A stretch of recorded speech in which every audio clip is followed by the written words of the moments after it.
Hey everybody, welcome back to Lettermen. What are you doing, Birm? Playing Candy Crush. We need to keep that because I am does keeping at the bar. I am keeping that. That's the start of the show. This is what we dealt with. We were at a bar in Nebraska having road beers. I'm Austin Ward. That's Jeremy Birmingham. Spencer Holbrook Chives is with us for episode 7. We're off to a great start because guess what? Birm, when we're having road beers, just sits there and plays Candy Crush by himself. Really great conversation piece. We had a bartender in Omaha, Nebraska. He's like telling us all this stuff. We're the first people there. Knocked down the door. Birm's just sitting there by himself. Beep, boop, beep, boop, beep, boop. I love to play Candy Crush. Like, you're a grown man. What are you doing? Yeah. Number one, clearly you've never played Candy Crush because that doesn't go beep, boop, beep, boop, beep, boop. That's only the sound. No, that's the sound of the made-to-order machines at Sheetz, number one. Number two, Candy Crush is a super way to kill time. And number three, if you guys were more engaging in conversation whilst at the bar, I wouldn't need to play Candy Crush to absorb the time. Well, I believe Austin and I were in conversation with the bartender, talking about various beers to order off the menu while you were playing Candy Crush. And then when it came your time to order a flight, you were like, "Oh, I don't know what I want. Oh. I don't know. What beers do you have here? I don't know." Not only that, but I actually invited a friend who likes to follow our work, who lives in Omaha. He was showing us around. We were having conversation, trying to let you to get to know him. And there you go. Was a Vis major there in Omaha? Yes, it was. Yeah. Yeah, that was the day I was forced to walk then 3 miles in flip-flops uphill both ways in a driving snowstorm. And there were snakes on the sidewalk. Okay. Who recommended to you? We always, in smaller areas, we try to walk when possible to not run up crazy Uber tabs because we've been known. We had already done that at other famous spots, like when we drove all across the Metroplex in Dallas-Fort Worth for the TCU game. That was awful. When possible, we work off a little bit of the beer. We're not the most we had a vow to try and work out at every road game this year, and that mainly just included walking the streets of Omaha. That was our only workout. So who told you to wear flip-flops? I didn't know it was a 3-mile walk. It wasn't 3 miles. It was 1 mile. To Birm's credit, there were hills, a lot of hills, and to Birm's credit, there was a snake on the sidewalk. So the snake was dead. It was dead, but there was still a snake. I think that should have been like a sign about what Omaha was all about when there was a dead snake on the sidewalk. Hey, I mean, it wasn't like we were in the middle of the country. I mean, I guess technically we were almost exactly in the middle of the country, but it's not like we were in the middle of a rural area of Omaha. We were in the city and there was a dead snake on the sidewalk. And now here I am. At that point, I had removed the flip-flops because my feet were flipping and flopping all over the place. And I didn't know we were going to have such a long walk. See, that's your job as the coordinator, as the brewery coordinator, which I believe is your official title, as the brewery coordinator. You should be giving out some sort of plan ahead of time saying, boys, here's the deal. We're going to go to this place and we have a 2-mile walk to this place where we will get a delicious French dip sandwich. And then from there, we're going to go to another place. But the 2-mile walk, if there's a 2-mile walk ahead of us, I believe we should be informed post haste. But I've never, at no point on any of our road beers tours, have I ever seen you be like, I'm just going to throw on flip-flops to go to the bar. Because normally your debate is like, was this after a nap? Fancy Jordans. I'm going to put on my Nikes. I'm going to impress all the kids out there with my fancy shoe collection. Why in Omaha did you just mail it in with flip-flops? It was a beautiful day, and I had been traveling. We were on planes. I like to travel with flippy-flops when I'm on planes because I don't like to do the whole shoe thing. So I like to have things that are as easily removed as possible. We were then back in the hotel. We were like, okay, we're out. And then I didn't think that I needed to prepare for a biathlon. Austin, wasn't this post-nap, though? Wasn't this a famous Birm hotel? Nope. That incorrect. I did not nap that day in Omaha because I was working on a video when we got to the hotel, and then we left immediately thereafter. Don't try to besmirch me. It was a beautiful day. That's what I recall. And I thought to myself, you know what? Let's get some suntan on those feet. Probably the last time it's ever going to happen. Portland, Oregon is not prepared for Birm flip-flops. I'm just going to say that. I'm going to be very clear. I love Portland, Oregon, as someone who is weird. I love Portland.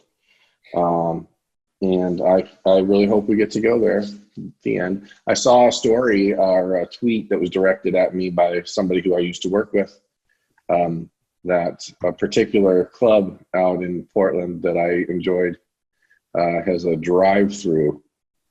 You don't want to name the club?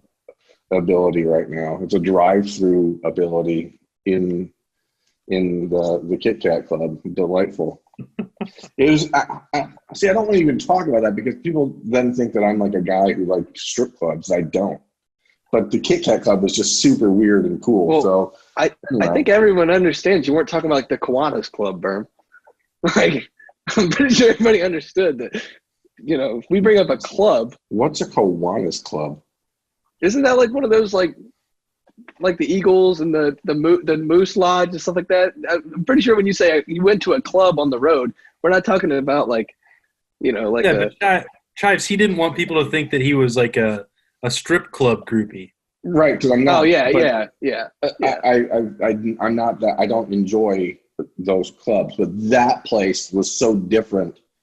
I think it was right next door to Voodoo Donuts, so it was like a wonderful combination of sights and sounds and aromas from next door.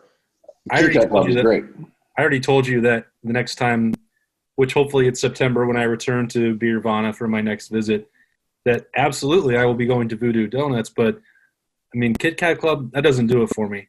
I'm just gonna. That's what made it so weird. That I am vehemently anti dollar ballets, and yet this particular version, this iteration of it was so unique, and it was much more of a burlesque club as opposed to like a strip club, which I find disgusting. It was very entertaining. These girls were extremely talented. Like they were all singing and like weird stuff, like literally like somebody doing Over the Rainbow by Judy Garland. Like it was crazy. It was really interesting. It was like a interesting place, not like a swanky, disgusting. Were they doing the Judy Garland version or the Jason Mraz version? No, the Judy Garland version, dressed as Dorothy. Dorothy. And then with like and then there was like a quick change into a gas mask with like teddy bears being destroyed. It was very, very visually. It was like what's that stuff when they say that you do LSD. CrossFit. No, no. When you do CrossFit, it's like the muscle confusion. You know, what's that stuff called? You know what I'm talking about. Yeah, I do a lot of CrossFit. Spencer knows what I'm talking about. Like you're supposed to like confuse your muscles by constantly changing the exercise up. That's what the Kit Kat Club was. It was confusing your eyes because every minute it was something totally different, and it was very, very cool. And then you walk outside, and then you go to Voodoo Donuts, and Portland's you're also right next to all the food trucks in Portland. So it was I think that perhaps some of my affinity for the Kit Kat Club was based upon the outdoor area, and you go outside, and like I said, there's Voodoo Donuts and all these food trucks, and it was just a cool experience as far as weird goes. If you like weird, Portland's the place for you. Yeah. Also, lots of panhandlers trying to, sell you cheap stickers and steal money from you. Also very fun. What's weird is that I've never seen a panhandler handle a pan. Wow. Really makes you think. Yeah. They should be more like hat handlers because they're just holding out their hats. Or guitar case handlers. Oh, yeah. Lots of options. Man, this has been Angie bought me a guitar for our quarantine, and I'm supposed to be learning how to play it. It's not going well. Yeah. And my fingers they hurt. Like, I don't know how people do this thing where they put them on those strings and hold them down like that. That stuff hurts. Yeah, Allie got me one for my birthday a couple years ago because I'd always wanted to learn to play, but I have more appreciation than I did before, and that was plenty for musicians and guitar players in particular. But when you learn to play and like your fingers are just bleeding and blistering and raw, maybe I wasn't doing it right. I don't know, but it just didn't work. I can't figure out how anybody does it. There was about a – oh, go ahead, Birm. No, it's not just – go ahead. There was about a 6-month span my sophomore year of college. My RA owned a ukulele, and he's like, here, take it. I don't play it that much. Just take it, learn how to play it. You'll end up learning it, and then you can get to a guitar. And I learned a lot of stuff about the ukulele, and I could play it pretty well. And then I gave it back to him and meant to buy one to, like, continue playing, and I never bought one, and now I completely forget, like, everything I learned. Very interesting, though. What I found is that as somebody who types 4,000, 5,000 words a day, having seriously like declined use of my fingertips throughout the day is actually quite bad for me because like those two things are kind of working against each other. So I'm like, okay, I'll try to practice on the guitar for an hour every other day and see if my fingertips will revert to their normal form, and they're not. And so I ordered these like little silicone finger protector things, but everything on Amazon's taken forever. Why am I paying that much for Amazon Prime when nothing gets here on time anymore? I don't know. All you're going to do is wind up playing Candy Crush anyway, so we don't have to pretend. You know, you should have just put like an play Candy Crush on the guitar? I don't know. We'll find out. I really thought that I was going to actually bring up a football topic to start this episode of Road Beers before you just decided that we were too boring at the start of our podcast and you had to play games on your phone. So this podcast was Birm's idea. He's playing right now. Look at him. He's already no, I'm not. Already checked out. I'm in the middle of a different conversation. So. Oh, cool. Don't let us bother you while we film our podcast on video. There's a reason why people follow me for information, right? So I have to respond to conversations and text when I get them. Congratulations. Austin, I've earned a Shroot Buck. Austin, this is like on ESPN on free agent day when Shefty just gets a text and it's like, I'm breaking news right now. This is Birm right now. He's just, hold on, I've got to respond to some texts.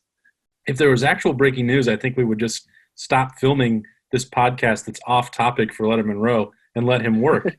There's not any actual, I have there's some people when they text that if I don't text back ASAP, I put myself in a position of lessened, whatever, man. Moving on. Shroot Bucks.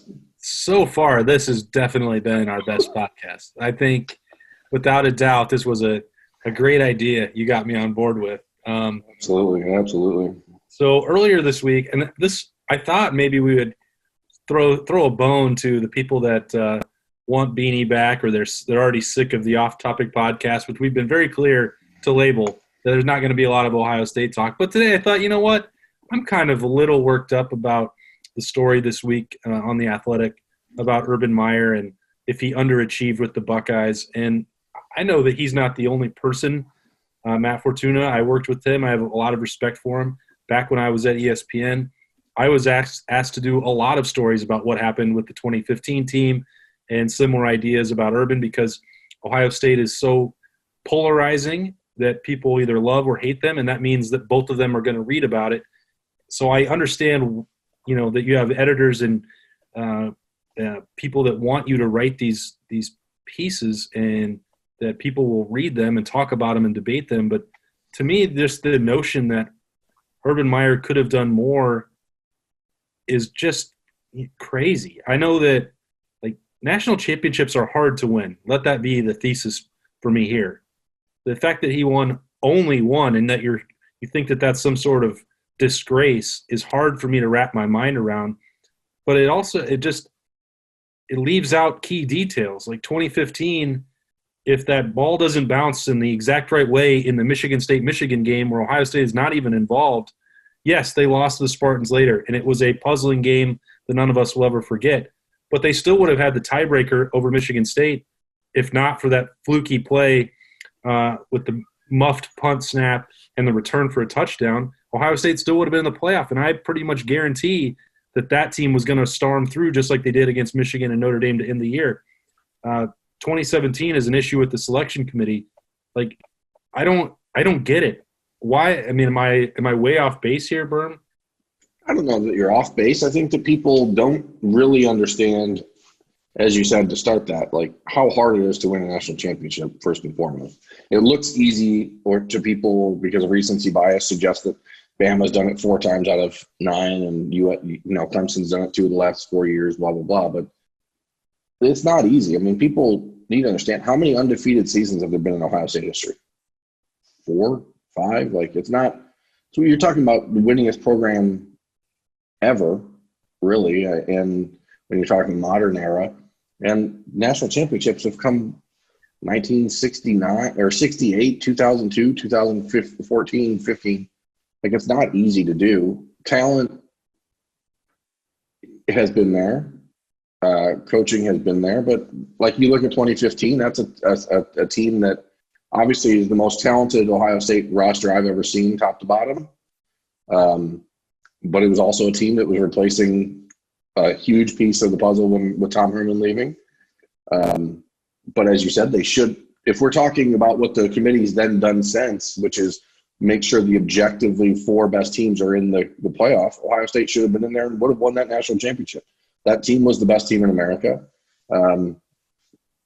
Does one more championship in that stretch for Urban Meyer change people's minds? I don't know if it does or not, but certainly you could argue that they could have won more championships, but who cares? They didn't. This is the kind of topic that kind of irritates me, and this is why. In 2012, Alabama won the national championship because Ohio State wasn't eligible for it. Ohio State would have played Notre Dame in that title game. Maybe Notre Dame beats them. I don't really know. I don't think they would have. No, but I'm just saying, if you play them on the field, I think Ohio State would have won. But Alabama was only there because Ohio State wasn't eligible for it. And then if you fast forward to 2015, Ohio State doesn't get in.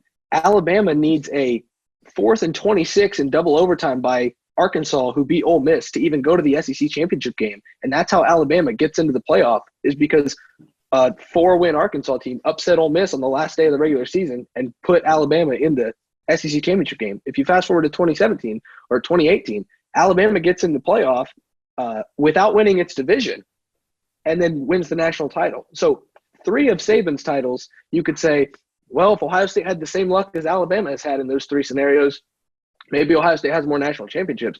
But to say that, I think Saban and Meyer are unfairly and I always revert it back to Saban and Meyer, but I think they've been unfairly pitted against each other just because, like, all of those lucky bounces that Alabama has gotten, a couple of them just haven't gone Ohio State's way. In the case of a Blake O'Neal fumble that, Jalen Watts-Jackson returns for a touchdown in the Michigan State-Michigan game. In the case of just bad selection committee judgment with Ohio State not getting in 2015. I mean, if those things happen, Ohio State may have 2-3 more national championships. I don't know if it's luck or if it's the obvious SEC bias that exists, and let's call it spade a spade. It probably should exist. I mean, the SEC top to bottom has been the best conference in the country for the last 12 years. But I think if you are objectively looking at it and say top of the line program, Ohio State has been just as good as anyone else. But how do you – anyone who says that Urban Meyer underachieved at Ohio State is critically stupid. Like, well, I get it. I get if you're defining it only by national titles, but like every other metric is a undeniable smashing success. I think that's the problem that I had with it is basically labeling the entire tenure as underachievement when Ohio State had to work extremely hard and Urban Meyer had to work extremely hard to elevate the talent to the level that it's at on the recruiting trail. Like, as powerful as Ohio State has been forever, the situation that he walked into at the end of the Tressel era, they were still NFL draft picks, but there was no way that you were talking about annually being a top 5 recruiting class. Urban Meyer instantly upgraded that. He took over a roster that was certainly not designed to go 12-0 when it moved Zach Bourne, our buddy, from fullback to middle linebacker in the middle of the year, and a number of other things that he's trying to, there were very good players on that team, but the depth and high-end talent simply did not, exist as the years went on in Ohio State and the machine got rolling. He had to upgrade all of that, and you're going to talk about things like, real life Wednesdays and, pushing the rest of the Big Ten to become more aggressive recruiters and getting them to play night games or whatever else you want to include. He helped usher all of that in for Ohio State, and to boil it down to underachievement based on, the 2015 NFL draft class and them only having one national championship and ignoring other details and everything that he left behind. We can talk about the Purdue loss. We can talk about Iowa. We can talk about 2015 against Michigan State and the disappointing losses and how those things could have been different. But everybody loses games, a lot more than 9 over 8 years. It's just, it's hard for me to view it in that. That's my thing. 91-9, those 5 years, they only made the playoffs twice. And I don't think you can blame Urban Meyer for that. Nick, and again, to Spencer's point, I think Nick Saban and the SEC had gotten the benefit of the doubt in so many of those circumstances that Ohio State didn't get. And if they would have, just being in the Final Four, your odds of winning the national championship are 25%. So, once you are taken out of it by people who are just subjectively deciding whether or not you're good enough, to me, the crime is that they only made the playoff twice in that stretch. I mean, that's the problem for me. Anybody who had eyeballs could watch the 2015 team and realize it was the most talented team in the country, and not just in the country that year, but maybe one of the most talented teams we've seen top to bottom in the last 25 or 30 years. So I don't know if it was anti-Big Ten slant and anti-Urban Meyer slant, or we can't put in someone who didn't win their conference slant. Let's just wait till next year to do that thing. Or what, but the fact that they made the playoff twice is ridiculous. And the second year they made it, they probably shouldn't have. Well, I mean, it's because of these ever-changing committee members, ever-changing objectives that they seem to have that are never the same. I've written about this, seemingly every year that we've worked together, about you get to Selection Sunday and Ohio State is always in the middle of some ridiculous argument. When they didn't get in over Alabama and everyone wanted to point to the, how bad the loss was, the Iowa loss and how that didn't impact Alabama, who hadn't played anybody and was playing an FCS team, and the schedules were not even. I'm like, well, that you looked worse on one day, and you're measuring that year. That was the way they decided they were going to do it. That was their criteria. What was your worst day compared to your best, which is probably a much better indicator of your potential as a championship team. But that's just 1 year. Every year it's something different, and that doesn't have anything to do with Urban Meyer. Yeah, you can control it. You can win every game you play, but that's not really the standard for college football. It's hard to go undefeated, as you just said. Teams don't do it. So I think it speaks to just the volume of interest in Ohio State. I mean, every year that decision, that moving goalpost, has come down to Ohio State and either put them in or keep them out. And, you look at 2016, that team gets in because Penn State has 2 losses and Ohio State was not the Big Ten champion that year. 2017, you look at a team that lost to Iowa but had 2 losses and shouldn't, in my opinion, 2017 team didn't deserve to be in over Bama. And I know that may ruffle feathers, but Bama had 1 loss, Ohio State had 2. To me, that's, even though they didn't play a great schedule and played, I don't care. I use the same metric for 2015 as I do 2017. I could watch Bama in 2017, and I thought that was a better team than Ohio State. Birm, come on. It's true. You're going to reward that team for that. I'm just going to reward it from my eyeballs, and I thought that Bama team was better than that Ohio State team. And then you add the the metric of the 2 losses, which so far is the one threshold the committee won't or hasn't passed, I think that's a fair line to draw. I don't believe a 2-loss team should be in that conversation, period. Especially if there's another Power 5 program, especially one like Ohio State or Alabama or Georgia or whatever that has 1 loss, and it's a decent loss. But when you combine the fact that the Buckeyes had 2 losses and one of them was by 31 points against a middle-of-the-road Iowa team, I can understand people being like, oh, my gosh, that's disgusting. 2018, the Buckeyes have the loss to Purdue, and that's it. That team should have been in the playoff. That was a good team. I don't care that their defense sucked. That offense was historic, and that team should have been in the playoff. There's just all these little, ways that you can move things around. That team was a 1-loss team. It won their conference championship. It won the Big Ten, which is the second best conference in football. I don't think there was an argument to keep that team out. But again, it doesn't matter. And I think that again, the lightning rod that Ohio State is if it's about the Buckeyes, people are going to go crazy and talk about it. And every year that goalpost moves, and it's got Ohio State logos on the bumper.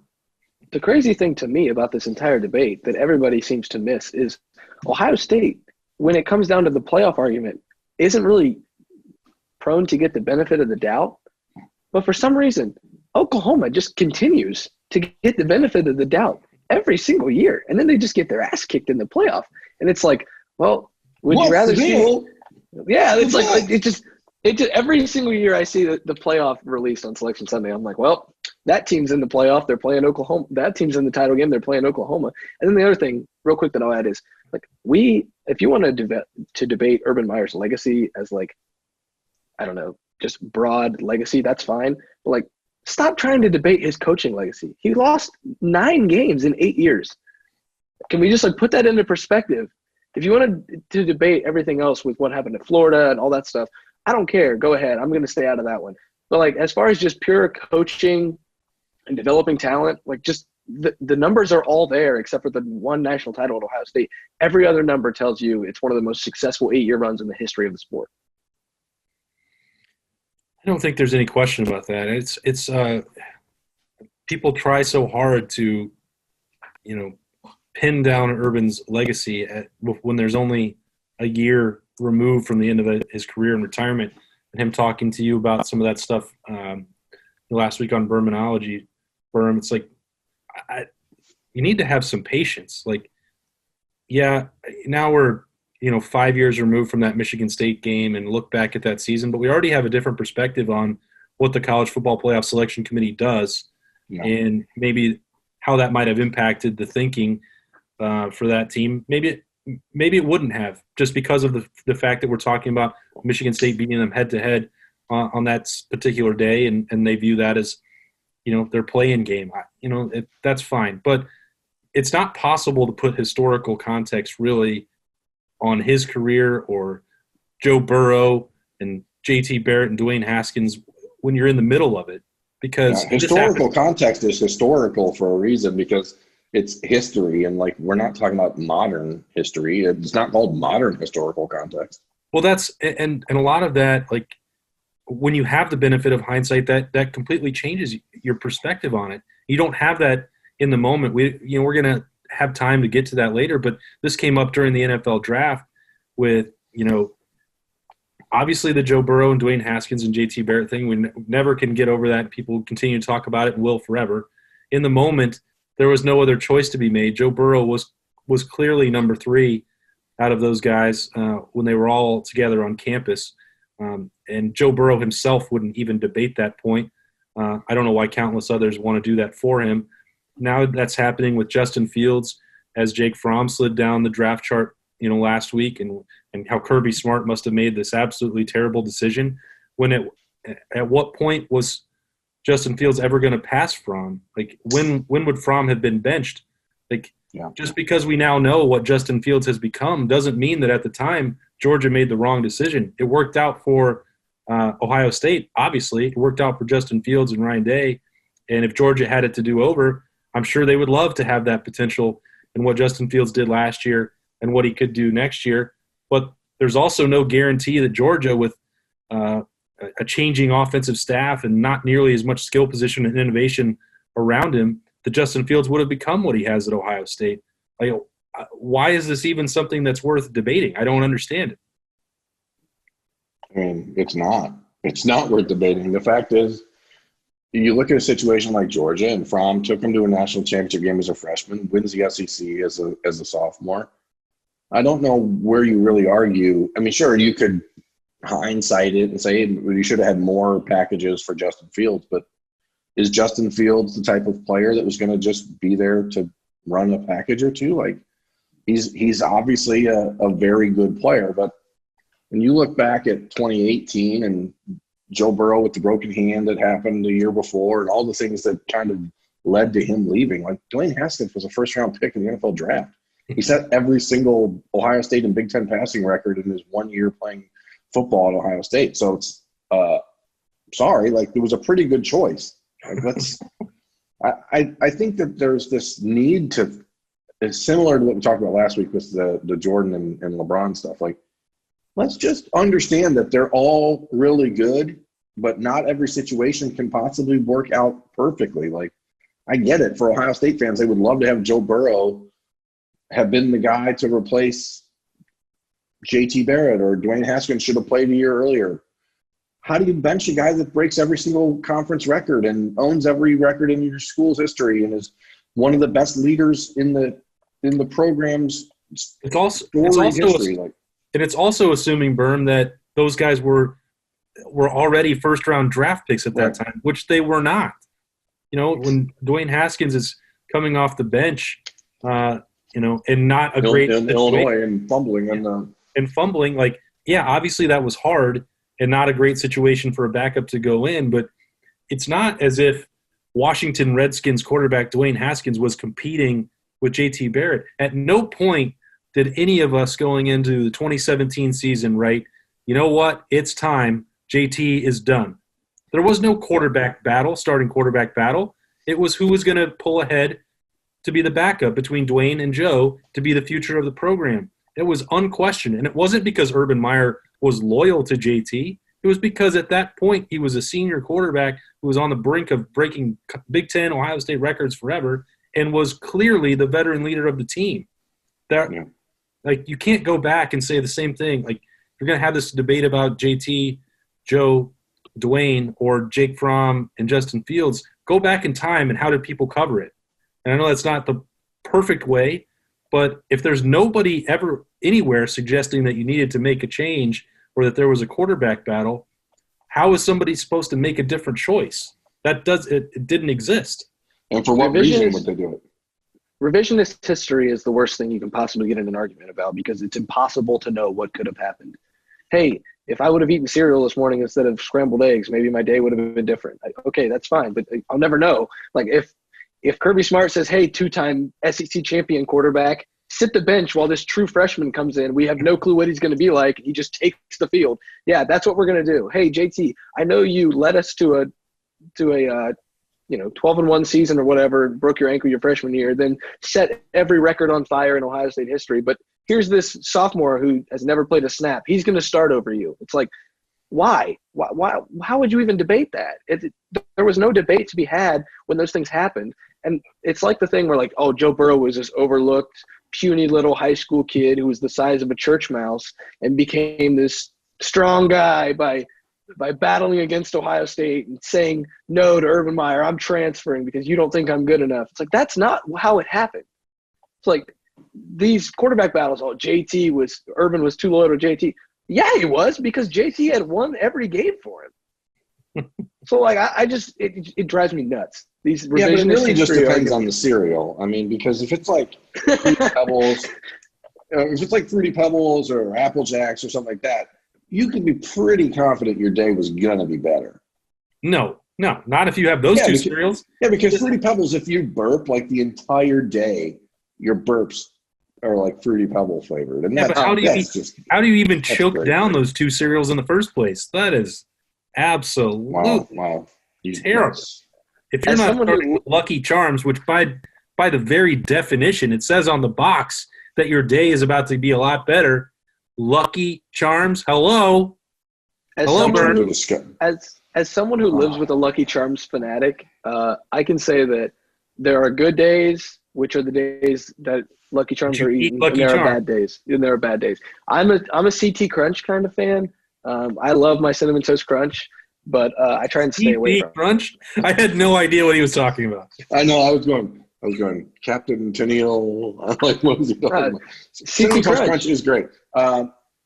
If you're going to eat Lucky Charms, which you shouldn't, then you should just eat the chocolate version of Lucky Charms, which is, of course, Count Chocula, with the greatest cereal of all time. Mute him. Austin, you are the host of this meeting. Mute this man. Count Chocula is terrific. Birm, go back to playing Candy Crush. How are you coming with Fruity Pebbles and Apple Jacks as your cereal? Fruity Pebbles are terrific. Terrific? Terrific. It's a terrific cereal. What part of them are good? The fruit and the pebbles are both tremendous. Wow, I did not. You know what else is good are corn pops. I like corn pops quite a bit. Big fan of those.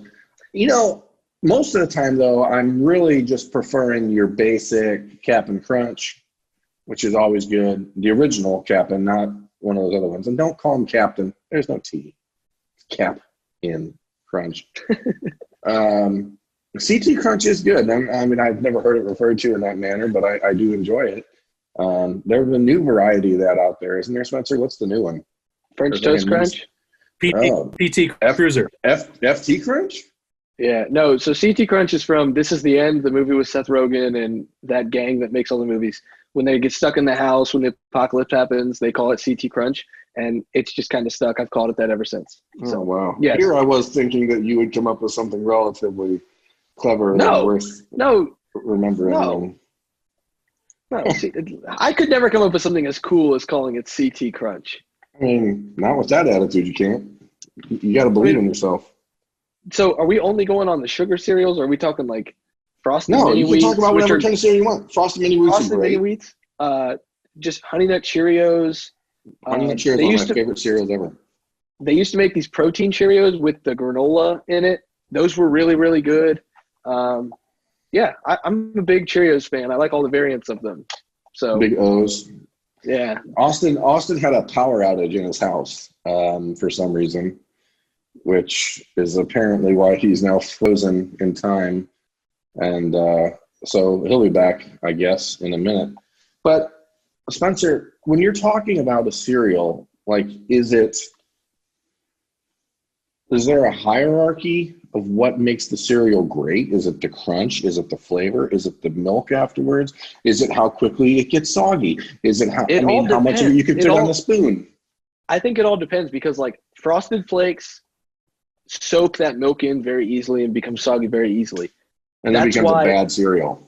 Yeah, that's why I put only about half the amount of milk into the Frosted Flakes, because you want that crunch with them. So then when you mix them all, you mix all the cereal into the milk, you're getting a good crunch, but you're also getting the good milk. Whereas, like, Lucky Charms, I'm not really concerned about the sog level. Or, like, there are a couple other cereals where, like, if they get a little soggy, I'm not that concerned about it. Whereas, like, a Frosted Flake or a Honey Nut Cheerios or a Frosted Mini Wheats. Mini Wheats are okay. Mini Wheats are better. Yeah, they're the more saturated. The more saturated they are, the better when it comes to Frosted Mini Wheats. But when you're talking about some cereals, like you said, Frosted Flakes, if it sits in the milk for too long, it becomes a major problem.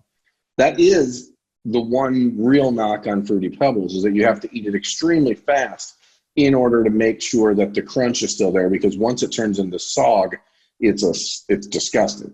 All right, I'm going to hijack this entire thing, and I'm just going to ask, what's the best cereal milk?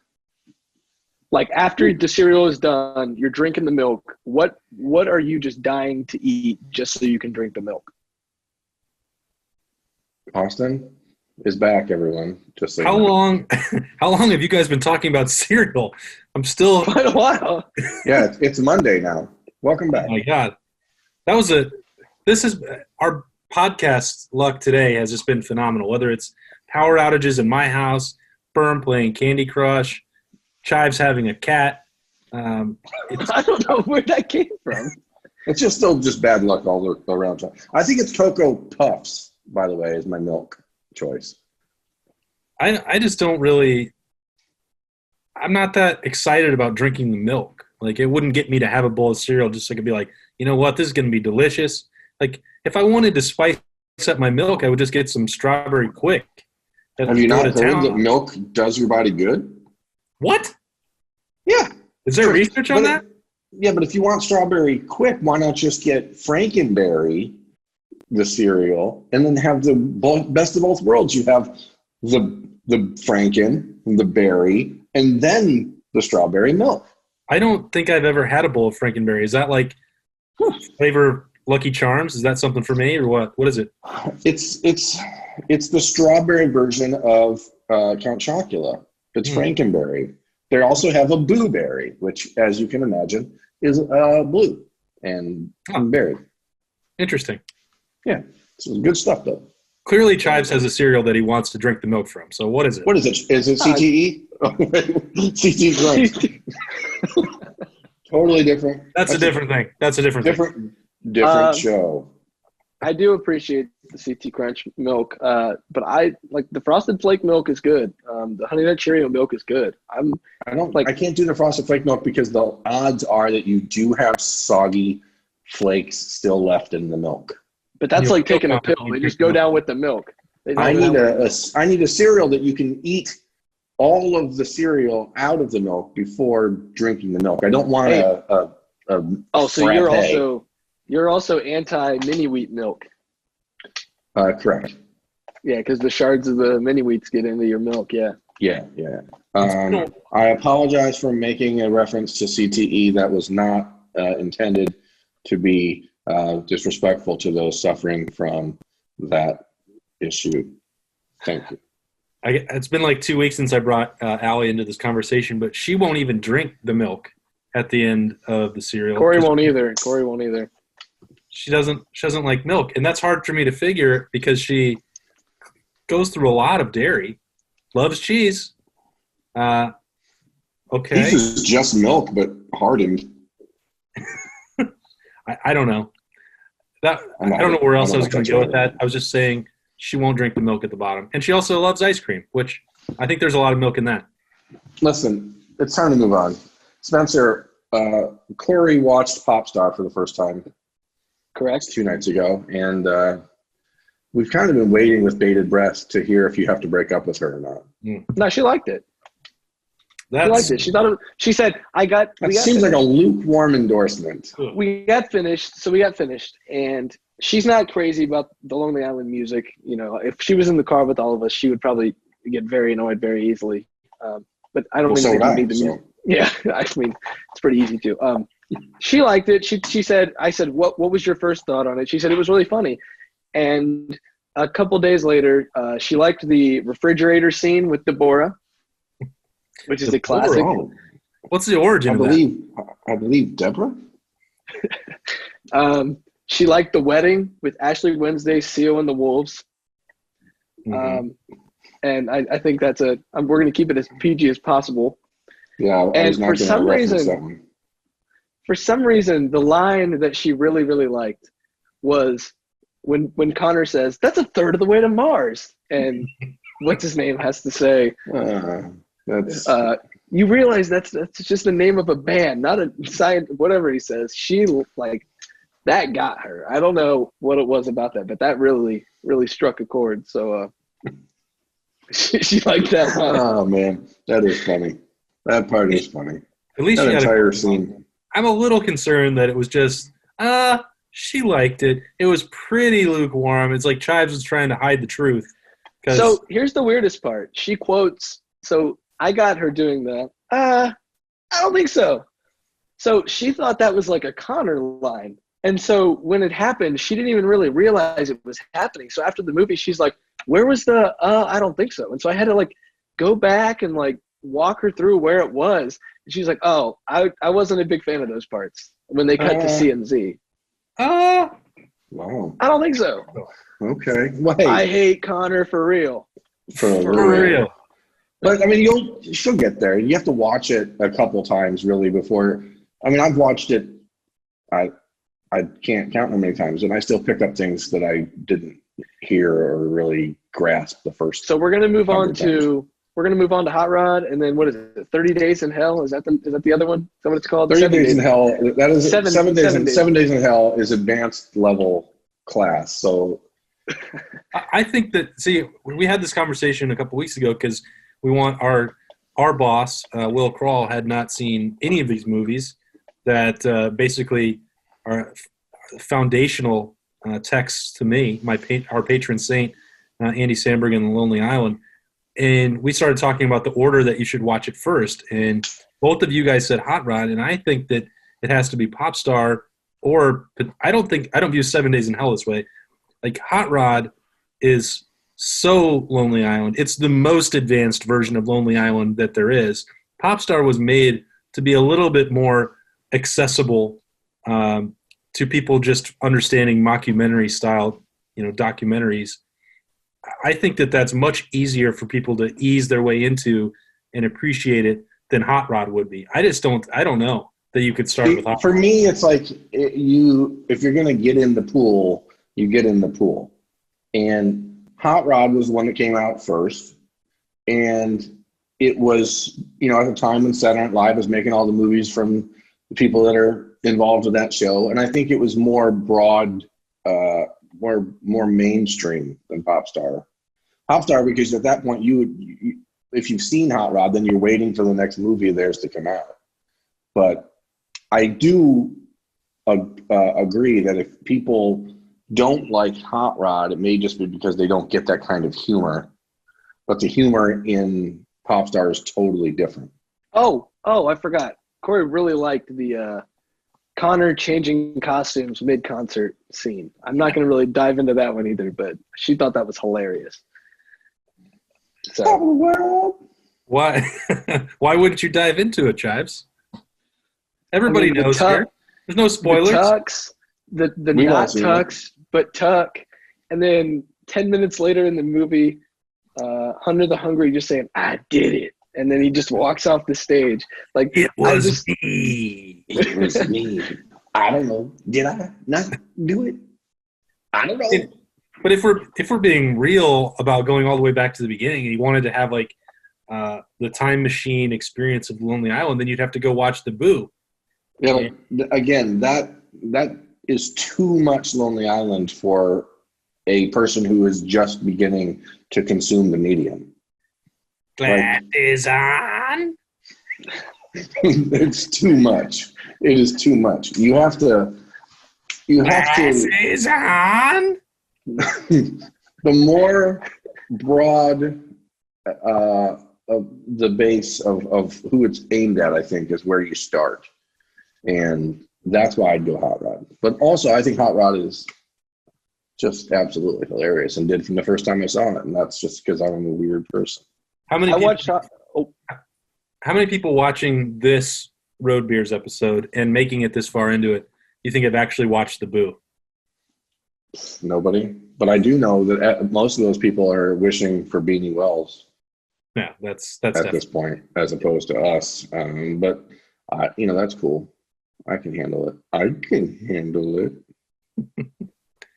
I like to make sure my screen goes green before I switch my image. I think that we'd be remiss, Birm, if we didn't mention the fact that the first time we tried to show Popstar to Chives, he bailed in the middle to go talk to Corey and didn't even make it all the way through. I did not make it all the way through. I need to go make a phone call. I have since rectified the situation. When you're on the road, man, it's a text message world. Okay. Oh no, that was in my house. Phone calls home. Oh my gosh, even worse. I welcomed him into my house. Into my home. To watch my favorite movie, and that's what he did. Well, that's not good. Yeah. Okay. But hey, he's growing. I mean, he also, couldn't finish his first flight of beers with us. So, he's at least I ordered it correctly. He's learning. He's growing, and that's what's important. At least I ordered it correctly. Boy, he is dropping a bomb on you there, Birm. Good one, Chives. Good one. Hey, this has just arrived from Land Grant. Let me see if I can get the label in there from these. Weird Crumbs. Weird Crumbs. So there's 3 variations. This is the Snickerdoodle. My friend James, from Land Grant, personally delivered my order this morning. The Snickerdoodle, there's a blackberry and currant and a boysenberry, a limited run. So I haven't tried this. So I can't give you a review yet, but I picked up a case of beer from Land Grant this morning to support our friends, and I'm really looking forward to these. That's a collaboration with Pretentious, so this will be a special Thursday from Thirsty Thursday. I promise I haven't been drinking it yet, but I'm really looking forward to getting into these. Monday, 1 day, Tuesday, 2 day, Wednesday, when, huh, what day, Thursday, 3rd day. Very good. Thank you. Chives, that was from a television show called Friends, which aired in the 1990s. I know. The character's name was Joey Tribbiani. He was an actor by trade. He appeared in such shows as Days of Our Lives as Dr. Drake Ramore. His character was murdered by falling down an elevator shaft. I know. I've seen Friends quite a few times. How? Why? Why? Why did you seek out a show that came out 5 years before you were born? I mean, I've seen Friends all the way through. I've seen Seinfeld all the way through. I watch Cheers every now and then just to I grew up watching MASH with my dad. It's just old TV is good. And the Andy Griffith Show is fantastic television. Wow. Will you do me a favor and sing the theme song to Three's Company right now? No. What about Who's the Boss? No. Yo, Angela. But who is the boss? Birm, what are you drinking down there? Well, this was my trio of beverages from last night.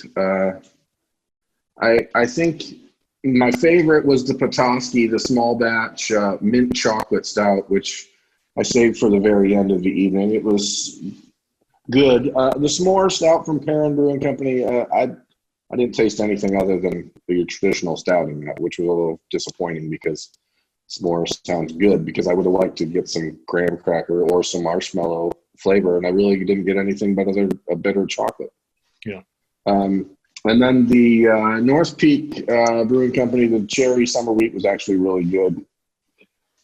As usual, my beers are all from Michigan at this point because, well, Toledo's brewing scene isn't great, and I live a mile over the border, as everyone is learning. And so the majority of the brands available at my local store are from Michigan. But Petoskey continues to be one of my favorites, and that mint chocolate stout is pretty damn good. What was the ABV on that bad boy? 6.3. And you only had one?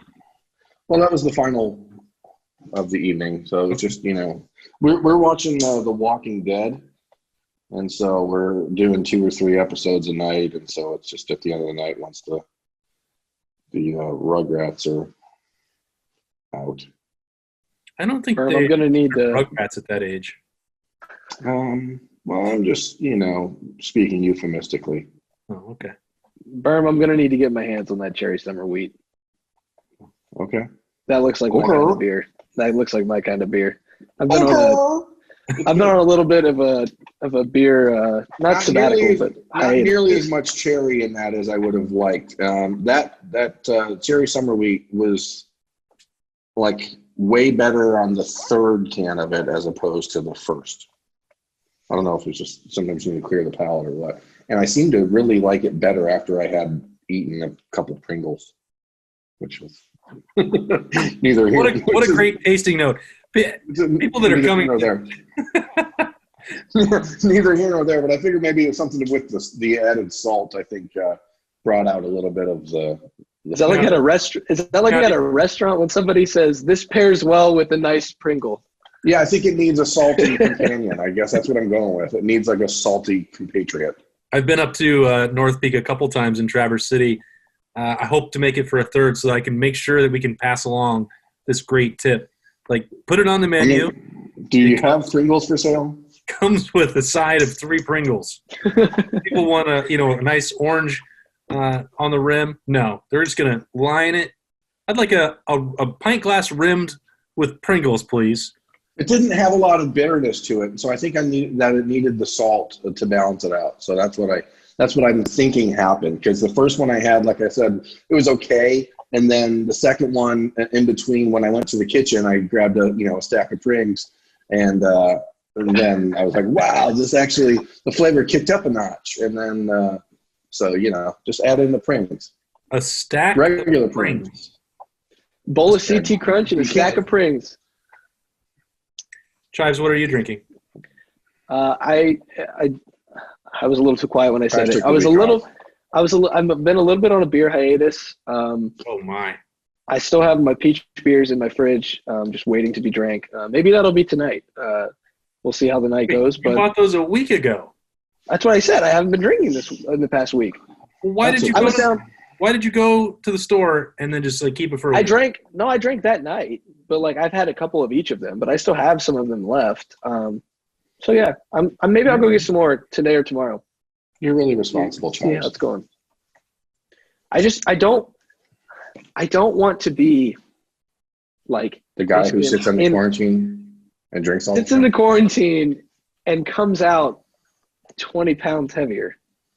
This episode of Road Beers has been brought to you by Candy Crunch. Candy Crunch?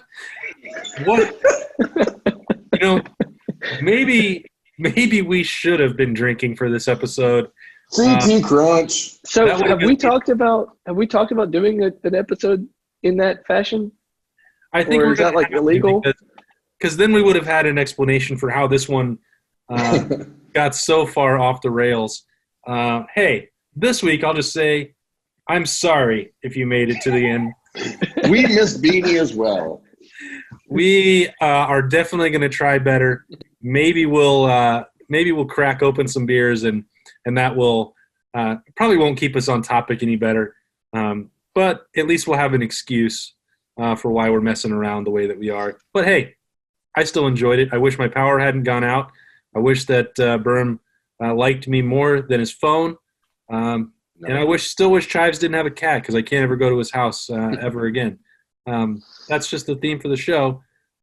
This has been Road Beers at Lettermen Row. Thanks so much for joining us. We're going to do it again next week. That's Birm. That's Chives. I'm Austin. We'll see you next time. Thanks for watching. Subscribe below to get the latest videos from Lettermen Row. We got Letterman Live, we've got the practice report, we got rapid reaction. Hey, and we got Buck IQ with Zach Bourne. For sure. We got recruiting breakdowns with Birm. We got whatever you need. Ohio State football and Ohio State athletics, we've got you covered here at Lettermen Row.